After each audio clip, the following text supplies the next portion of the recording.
Donc on enchaîne avec le premier cas clinique long. Donc l'énoncé. Un patient de 55 ans hospitalisé pour un syndrome coronaire aigu avec sus-décalage du ST. Premier élément important. En entailleur étendu.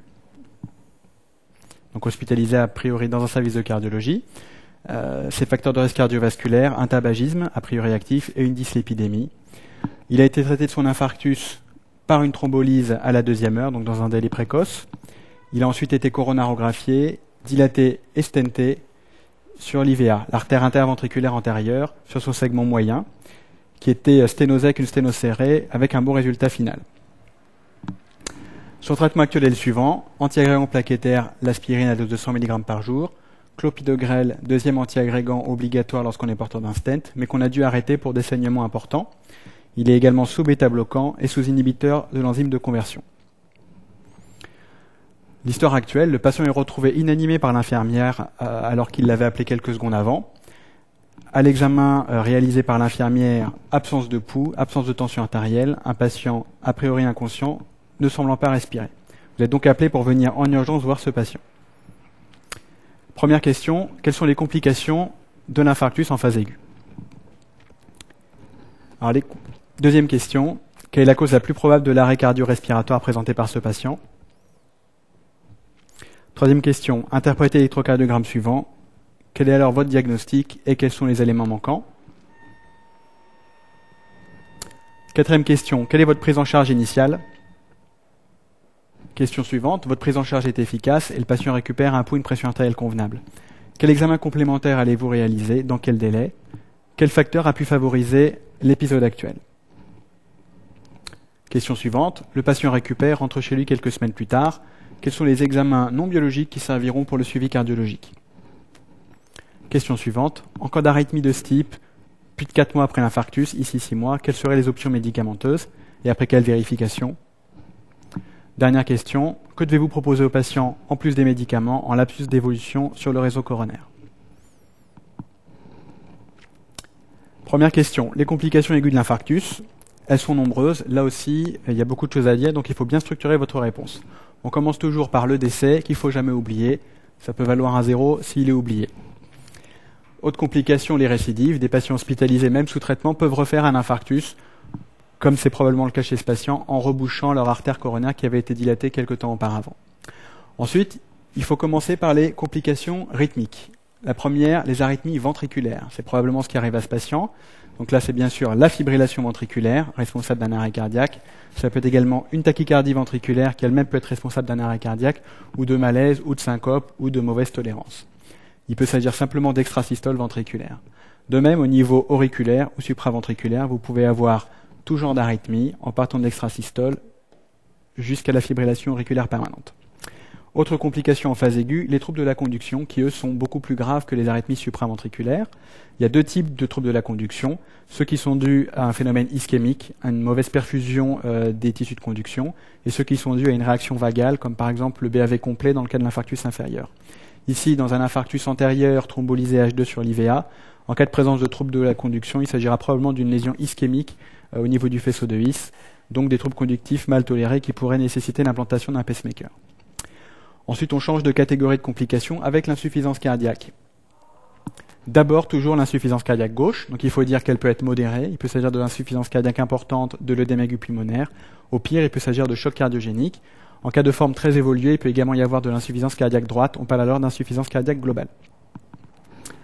Autre complication très importante, les complications mécaniques de l'infarctus du myocarde. Surtout lorsqu'il est localisé dans le territoire antérieur, il faut les rechercher, les dépister par des échographies cardiaques et une auscultation cardiaque au moins biquotidienne, tant que les patients sont en USIC, et ensuite quotidienne lorsqu'ils sont passés en salle. La première complication, la rupture septale. Il s'agit donc d'une nécrose au niveau du septum interventriculaire qui va provoquer une communication entre le ventricule gauche et le ventricule droit. Donc ça va provoquer une communication interventriculaire. Ça va se traduire par un gros souffle à l'auscultation cardiaque, un souffle systolique qui va irradier en rayons de roue, c'est sa caractéristique principale. Le traitement de cette complication, il est chirurgical. C'est de la suture avec un patch par exemple pour permettre de fermer cette communication. Autre complication mécanique, la rupture du ventricule gauche. Alors la rupture du ventricule gauche, elle peut se faire dans différents endroits. La première, en paroi libre, ça veut dire qu'il y a une ouverture quasiment du cœur et du péricarde dans le médiastin. Donc là, c'est l'arrêt cardiaque immédiat qu'on ne peut pas récupérer, et c'est souvent de ça que décèdent les patients. Autre complication, la rupture dans le péricarde. Dans ce cas-là, il va y avoir du sang dans le péricarde, et donc un tableau de tamponnade par hémopéricarde. Là, on a quelques minutes, voire quelques heures pour agir, pour essayer de fermer la plaie en chirurgie cardiaque. Sinon, il est trop tard, et on revient à la case précédente si le péricarde seront en paroi libre. Autre complication mécanique, l'insuffisance mitrale. En général, lorsqu'il s'agit d'un infarctus inférieur, ce qui n'est pas le cas ici, il peut y avoir une ischémie d'un pilier de la mitrale, et donc avoir une insuffisance mitrale restrictive par mauvais fonctionnement de la petite valve. Dans les grands infarctus antérieurs, comme c'est le cas ici, il peut y avoir une dilatation cardiaque importante qui peut provoquer une insuffisance mitrale fonctionnelle plutôt centrale. En cas d'infarctus inférieur, ce qui n'est pas le cas ici, il faut toujours rechercher une extension au ventricule droit, qui peut faire doubler, voire tripler le taux de mortalité à l'hospitalisation. L'IM par dilatation de l'anneau, on vient d'en parler dans le cas de l'infarctus antérieur. Autre complication beaucoup moins importante, en phase aiguë, la péricardite, qui peut se traduire par une reprise de douleur thoracique chez un patient hospitalisé, sans nouvelles lésions coronaires, sans nouveau sus-décalage important à l'électrocardiogramme et avec une décroissance de la troponine. À l'échographie cardiaque, vous aurez un décollement du péricarde qu'on verra bien. Il faudra traiter les patients, en plus de leur traitement habituel, par un traitement anti-inflammatoire. Autre complication très rare, les complications thromboemboliques, surtout que les patients sont en général hospitalisés et sous traitement anticoagulant. Enfin, ne jamais oublier l'anévrisme du ventricule gauche, qui arrive surtout en cas d'infarctus antérieur, une déformation de toute la pointe du ventricule gauche. Vous aurez par exemple votre ventricule en coupe apicale des 4 cavités ici, qui après votre infarctus pourra se déformer complètement avec une zone anévrismale à la pointe. Cette zone anévrismale pourra elle-même se compliquer d'un thrombus plan, par exemple, qui aura un fort potentiel embolique et qui pourra migrer dans la circulation artérielle. Ici, vous avez un exemple de dilatation cardiaque post-infarctus, très importante, un ventricule qui a une forme sphérique très anormale. Une autre complication du post-infarctus, le thrombus du ventricule gauche. Vous avez ici une coupe apicale des 4 cavités, la sonde d'échographie se trouve ici, la pointe du cœur est là, la paroi latérale, le septum, le ventricule droit, l'oreillette droite, l'oreillette gauche, la valve mitrale, la valve tricuspide. Ici, vous avez une image hyperéchogène à la pointe du ventricule gauche, dans une zone qui est a priori akinétique, la zone de l'infarctus, qui correspond à un thrombus. La présence de thrombus à l'échographie nécessite un traitement anticoagulant jusqu'à ce que ce thrombus ait complètement disparu, voire à vie. Je vous montre la rupture septale. Il s'agit donc d'une communication entre les deux ventricules, un trou qui peut se faire ici, avec un chien de gauche-droit, donc qu'on pourra fermer en chirurgie cardiaque. Deuxième question, quelle est la cause la plus probable de l'arrêt cardio-respiratoire présenté par ce patient? Devant tout arrêt cardiaque, la première chose à faire, un électrocardiogramme ou au moins un tracé électrique le plus précoce possible. Quasiment dans 100% des cas, lorsqu'il y a une cardiopathie ischémique avec un infarctus récent, la cause de l'arrêt cardiaque est un trouble du rythme ventriculaire. Il peut s'agir soit d'une tachycardie ventriculaire, soit au pire d'une fibrillation ventriculaire. Dès que vous avez une arythmie ventriculaire mal tolérée, compliquée d'un arrêt cardiaque, il faut tout de suite penser à la défibrillation au choc électrique externe. Le mécanisme de cette arythmie, elle n'arrive pas toute seule. En général, c'est lorsqu'il y a une thrombose à l'intérieur du stent qui a pu être favorisée par l'arrêt du plavix, comme c'est le cas chez ce patient, on en reparlera après. Interprétez son électrocardiogramme, quel est votre diagnostic et quels sont les éléments manquants. Donc on commence par l'interprétation de l'électrocardiogramme. D'abord, le rythme est régulier, à une fréquence à peu près 200 par minute, un peu plus de 150 par minute, donc bien régulier. Il n'est pas sinusal puisqu'on ne distingue pas d'onde P devant les QRS et que les QRS ne sont pas forcément précédés d'onde P. Ensuite, l'axe, les QRS sont négatifs en D1 et ils sont positifs en AVF, donc une déviation axiale droite a priori. On ne peut pas analyser l'espace PR puisqu'on ne voit pas d'onde P. On passe donc tout de suite aux QRS. Ils sont élargis de manière très importante, donc un aspect de bloc de branche droit, très rapide, on l'a déjà vu tout à l'heure. L'aspect de bloc de branche droit puisque vous avez un aspect R, S, R' ici qui est assez typique. Ensuite, la repolarisation, des ondes T négatives dans les dérivations correspondant au bloc de branche en V1 et en V2. Donc, on reprend les éléments du diagnostic. Tachycardie régulière à QRS large, pas d'onde P visible, déviation axiale droite avec aspect de bloc de branche droite. Chez un patient en arrêt cardiaque, le seul diagnostic à évoquer est celui de tachycardie ventriculaire à type de retard droit. Une tachycardie ventriculaire à type de retard droit vient a priori du ventricule gauche. Donc ça correspond bien au dossier du patient qui a une cardiopathie ischémique avec un infarctus antérieur. Les éléments manquants au diagnostic de tachycardie ventriculaire sont les complexes de capture et les complexes de fusion, entre par exemple un ventriculogramme normal et un ventriculogramme venant exclusivement et un complexe venant exclusivement du ventricule sans onde P. Autre facteur manquant, la dissociation auriculo-ventriculaire. On pourrait voir par exemple une fréquence auriculaire à 300 par minute complètement dissociée de l'activité des ventricules. Question suivante, quelle est votre prise en charge initiale? Donc, question très importante puisque sont sorties l'année dernière de nouvelles recommandations dans la prise en charge de l'arrêt cardiaque. Ici, il s'agit d'un arrêt cardiaque par trouble du rythme ventriculaire chez un patient hospitalisé. La prise en charge ne sera pas la même que celle d'un patient faisant un arrêt cardiaque sur la voie publique, par exemple. La première chose à faire, on l'a déjà dit tout à l'heure, c'est la défibrillation la plus précoce possible par un choc électrique externe. On va revoir ça juste après. Donc, en pratique, il existe soit des défibrillateurs semi-automatiques dans toutes les salles. L'infirmière va poser les palettes, l'appareil va faire le diagnostic et va lui-même proposer un choc électrique pour traiter l'arythmie. L'autre possibilité, c'est l'appel du médecin. À l'arrivée du médecin, on a le diagnostic tout de suite par un tracé et il faut défibriller le plus rapidement possible.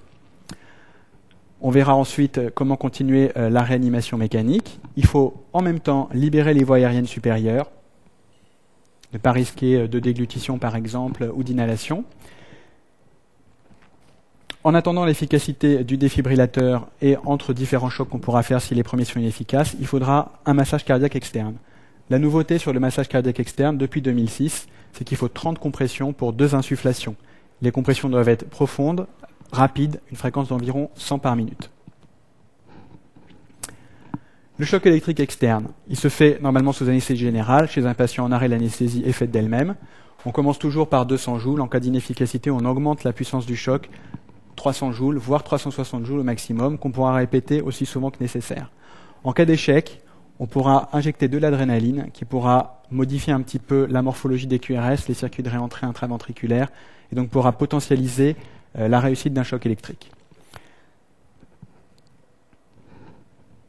Ici, une photo d'une défibrillation sur un mannequin, évidemment.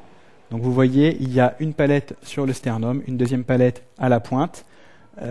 On charge, il faut que personne ne touche le patient ni le lit, surtout pas le médecin, et on défibrille. Et on vérifie tout de suite sur le tracé électrocardiographique l'efficacité du choc, est-ce qu'il y a une récupération d'un rythme sinusel ou pas. Les nouveaux patchs de défibrillation peuvent être collés sur la peau. Le premier est toujours sternal, le deuxième il est dorsal. Ils sont reliés à un petit boîtier, on n'a plus qu'à appuyer sur un bouton pour provoquer la défibrillation. Une fois que l'activité mécanique a été restaurée, il faut continuer la réanimation, il faut s'occuper de la ventilation. Avant, ça se faisait en même temps, maintenant ça se fait après, ça passe au second plan. Donc la ventilation, elle peut se faire au bouche à bouche, toujours 2 insufflations pour 30 compressions. Ça, c'est surtout pour les arrêts cardiaques sur la voie publique. À l'hôpital, il faut une intubation pour une ventilation mécanique, une oxygénothérapie par la machine. Si le patient reprend conscience immédiatement après un choc, ce qui est possible, à ce moment-là, pas d'intubation, on pourra proposer une oxygénothérapie au masque. Ensuite, le patient qui vient de faire un arrêt va être transféré dans un service de réanimation ou soins intensifs de cardiologie. Donc il faut une ou plusieurs voies veineuses de bon calibre, surtout si vous passez de l'adrénaline, il faudra une voie centrale. Il faudra ensuite traiter l'arythmie ventriculaire. Le choc électrique a suffi à remettre le cœur en rythme régulier. Ensuite, il faudra éviter les récidives. Pour éviter les récidives, il faut utiliser les antiarythmiques. Le plus important, c'est toujours la cordarone qui agit à l'étage auriculaire et à l'étage ventriculaire. Donc chez un patient intubé et ventilé, on pourra passer la cordarone par voie intraveineuse, par exemple, pour la voie centrale, à la dose de, par exemple, 3 à 4 ampoules par 24 heures pour éviter les récidives. Si ça ne suffit pas, on pourra aussi utiliser de la xylocaïne à la dose de 1 mg/kg, par exemple. En cas de réanimation qui se prolonge, on peut utiliser des bicarbonates à faible dose pour ne pas trop modifier le pH intracérébral, ce qui pourrait provoquer un œdème. Une fois que le patient est en réanimation, les mesures habituelles, toujours le monitorage, fréquence cardiaque, pression artérielle, SAT, état de conscience, surtout chez les patients ventilés. La diurèse et le poids quotidien, ça risque d'être compliqué chez un patient ventilé. Et l'électrocardiogramme, le scope ECG en continu qui va permettre de rechercher de nouveau une arythmie ventriculaire. Chez les patients en réanimation, il faut toujours penser à recueillir les urines. Pour ça, il faut une sonde vésicale, possiblement une sonde gastrique si le patient est intubé. On continue le traitement de la cardiopathie ischémique, très important, ne jamais arrêter les antiagrégants. Les bêta-bloquants chez ce patient, il en aura besoin, sauf s'il est en grande insuffisance cardiaque, donc il faudra les maintenir à visée anti-ischémique, mais surtout à visée anti-arythmique. On continue la cordarone par voie intraveineuse pour éviter les récidives d'arythmie. Si le patient est ventilé, il ne faut jamais oublier la sédation intraveineuse, donc Hypnovel et dérivés de la morphine, par exemple du Sufinta, qu'il faudra sevrer petit à petit jusqu'à réveil du patient avant d'envisager l'extubation. Il faut surveiller quotidiennement le ionogramme sanguin pour corriger les troubles hydroélectrolytiques, surtout l'hypokaliémie qui peut provoquer une récidive d'arythmie ventriculaire. Et les autres mesures de réanimation, l'ulcère de stress à ne jamais oublier, donc on traite par inhibiteur de la pompe à protons. Autre chose que l'on peut proposer à ce patient, c'est une hypothermie de courte durée pour faciliter la récupération cardiaque et mettre au repos le cœur après un arrêt récupéré. Ici, vous avez deux tracés des urgences vitales habituelles. Le premier, c'est la systolie, qui peut suivre un trouble du rythme ventriculaire qu'on a tardé à avoir, par exemple. Donc vous avez un tracé plat. Ici, pas question de choc électrique externe. Le seul traitement à utiliser, c'est l'adrénaline. Ici, vous avez la fibrillation ventriculaire, qui n'est pas exactement le même tracé qu'on a vu là, qui était une tachycardie, où vous avez des complexes, des ventriculogrammes complètement anarchiques, larges, sans activité mécanique satisfaisante. Question suivante, si le traitement est efficace, quel examen complémentaire faut-il réaliser chez ce patient et comment expliquer l'épisode actuel? Devant tout arrêt cardiaque chez un patient coronarien connu, il y a une indication formelle à réaliser une coronarographie la plus rapide possible afin d'éliminer une thrombose intrastent. C'est probablement ce qui s'est passé chez ce patient. La thrombose, c'est compliqué de tachycardie ventriculaire. Il n'est pas normal de thromboser à l'intérieur d'un stent, surtout à l'hôpital. Donc il y a eu forcément un problème. Le problème qui a probablement favorisé cet accident chez ce patient, c'est l'interruption du deuxième antiagrégant plaquettaire, le clopidogrel. On sait que chez les patients porteurs de stent, il faut une double anti-agrégation, aspirine péros et clopidogrel péros pour une durée a priori indéterminée en cas de stent actif, en cas de stent standard pour une durée d'1 mois environ. L'interruption du clopidogrel favorise la thrombose intrastent. Elle-même peut se manifester par une arythmie et un nouvel infarctus. Ici, vous avez la coronarographie de ce patient. Ici, le premier schéma qui montre une injection du tronc commun coronaire gauche, de l'IVA, qu'on devine venir jusqu'ici, qui est manifestement est occluse à ce niveau. Ici, vous avez des branches diagonales, et ici, il y aurait la circonflexe. Ici, le coronarographiste a passé son guide dans l'artère, a gonflé son ballon, autour duquel est positionné un stent, et ici, vous avez le résultat final, avec une artère complètement perméable et un flux sanguin normal, qu'on appelle TIMI 3. Question suivante. Le patient récupère et rentre chez lui. Quels examens complémentaires non biologiques peuvent aider au suivi? Donc là, on passe dans la case suivi d'un patient coronarien ayant fait un infarctus. Donc ces patients doivent être suivis la première fois 1 mois après l'hospitalisation, ensuite tous les 6 mois, voire tous les ans pour une durée indéterminée. Le mieux, c'est un suivi hospitalier, mais ils peuvent être également suivis par un cardiologue de ville. À chaque consultation, il faudra réaliser un électrocardiogramme, s'assurer que le rythme est bien sinusal et régulier, qu'il n'y a pas de nouvel épisode d'arythmie ventriculaire, de nouvel épisode d'ischémie visible.